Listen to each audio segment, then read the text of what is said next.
All right. Thank you, Cody, for that introduction. And yes, we've been intimate partners with Ignite and with this event for several years. And I actually stood on this exact stage last year, and I spoke about the potential of cooperation between multinational corporations and startups. Today, let's see if we actually did put our money where our mouth is, and let's look at a few success stories that happened over the last 12 years.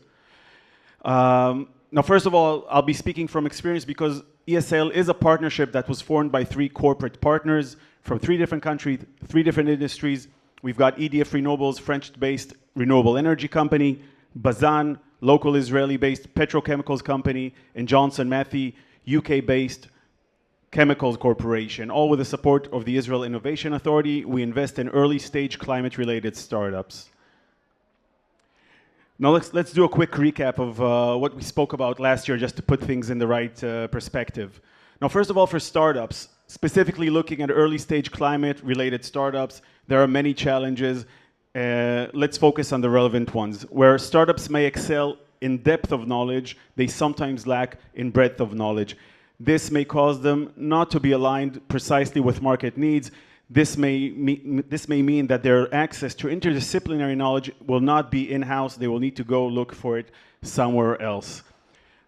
One of the biggest challenges is the lack of access to infrastructure. You've got great technology, you've got the knowledge, but where are you going to test it?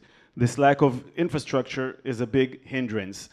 And of course, there's a really long time to market. You have to partner with the right investors and other partners in order to mitigate that.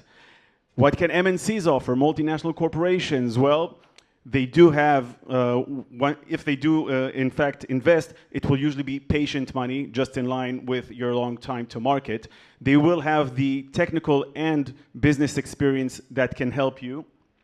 And of course, they can offer access to that invaluable infrastructure where you will want to run your proof of concept, your pilot, and hopefully your commercial deployment later down the line.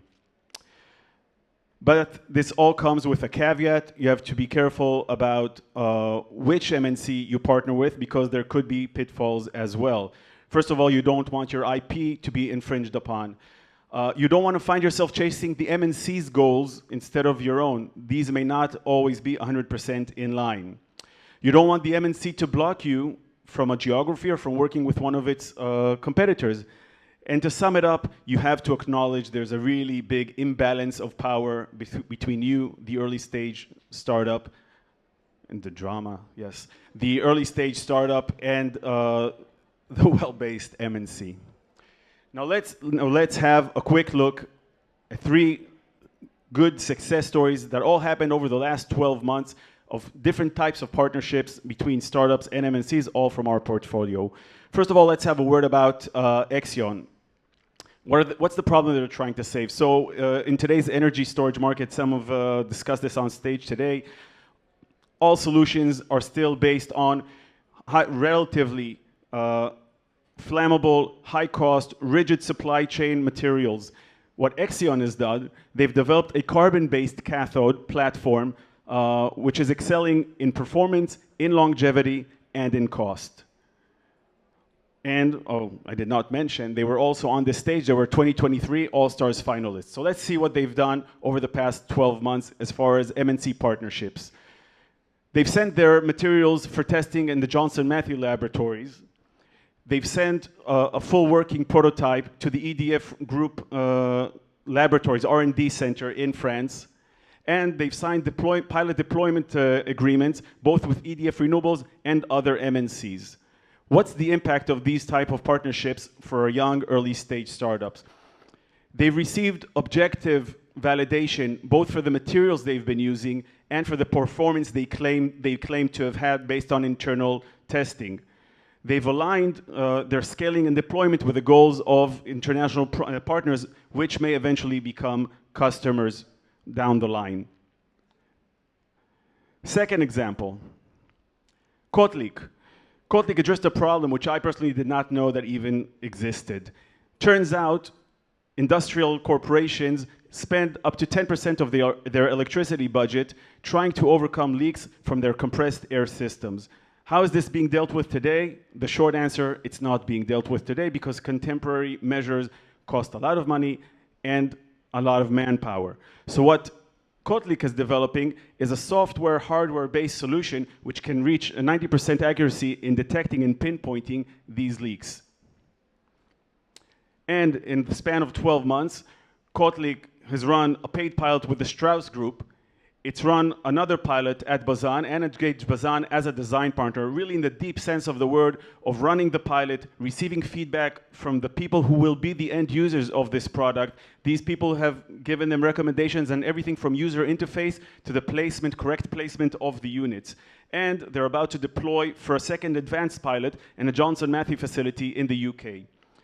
What has been the impact for such an early stage company? So obviously, they really shortened their development process. They've aligned it with the needs of their clients and customers, and I think you've heard on this stage multiple times today how important that is. Don't waste time and money for your potential clients to try to pinpoint your way to success. And of course, they've gained their first international presence when they deploy in the coming weeks at Johnson Matthey. And thirdly, last but not least, Solar PV. 2024 All-Stars finalists. They stood on this stage last year, started activity. What are they doing? Well, turns out single-use batteries have an impact both financially, environmentally, and as a burden. And this is everything from the remote control in your hotel room to the hundreds of sensors in a factory or the electronic price tags in a supermarket. What's the solution? Solar PV has developed a perovskite-based PV module that can harvest indoor lighting, indoor artificial lighting, and power these devices. What have they done in the short span in which they've been active? Well, they've already partnered with an international MNC focused on consumer products. They've engaged EDF Renewables as a design partner on the marriage between the PV and the energy storage, on the modeling of this relationship. And they've engaged Johnson Matthey as a design partner in the realm of advanced materials, specifically focusing on the encapsulation of their device. This has obviously accelerated their development. This has enabled them to leapfrog a lot faster than they expected, and again, focus themselves on the needs of their future partners.